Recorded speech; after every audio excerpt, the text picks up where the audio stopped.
Mind pollution একটা অন্যতম বিষয়, যে বিষয়টির উপর ভিত্তি করে আমি মাইন্ডফুলনেস অ্যান্ড সাকসেস বইটিতে অনেক চ্যাপ্টারে অনেক কথা বলেছি। পলিউশন আমরা দেখেছি, চারিদিকে পলিউশন রয়েছে, তার মধ্যে উল্লেখযোগ্য হলো মাইন্ড পলিউশন। যদি অন্যান্য পলিউশন যা আছে, সাউন্ড পলিউশন, এছাড়াও যে এয়ার পলিউশন যে হয়েছে, সেগুলোর জন্য দায়ী কে? Mind pollution. তার মানে মাইন্ড পলিউশন পিলারটা হচ্ছে আসল পিলার।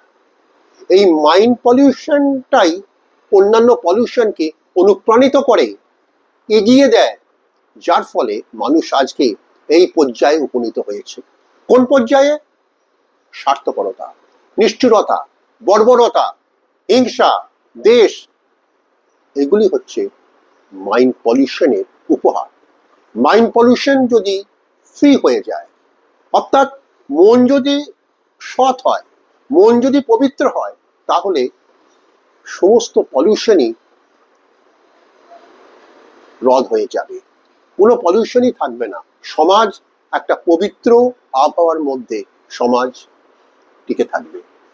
তাই মাইন্ডফুলনেস অ্যান্ড সাকসেস এই বইটিতে আমি মনের পলিউশন ফ্রি একটা অ্যাটমসফিয়ার তৈরি করার চেষ্টা করেছি, যাতে মানুষ সুষ্ঠুভাবে বাঁচতে পারে। পৃথিবীতে আমরা কি নিয়ে আসি? কিছুই নয়। কি নিয়ে যাই? কিছুই নয়। তাহলে কিছু পাবার এত আকাঙ্ক্ষা কেন? কিছু কেড়ে নেওয়ার এত আকাঙ্ক্ষা কেন? কিছুই যাবে না, কিছুই আনিনি, তাহলে কেন নিয়ে যাব? তাই মাইন্ড পলিউশনের উপর গুরুত্ব দিন। প্রতিটি মানুষকে আমি সর্বদাই একটা কথা বলি, মনের পবিত্রতা যদি বজায় রাখা যায়, তাহলে পৃথিবী সুন্দর হয়ে উঠবে। গাছ, ফুল, ফল, পাখির গান, এগুলো তখন আরো সুন্দরভাবে অনুভূত হবে যদি মাইন্ড পবিত্র হয়। যদি আমাদের মন পবিত্র হয়, তাহলে আমরা সবকিছুই সুন্দরভাবে অনুভব করতে পারবো। তাই সকলকে ভালোবাসুন। ভালোবাসা আসবে কোন জায়গা থেকে?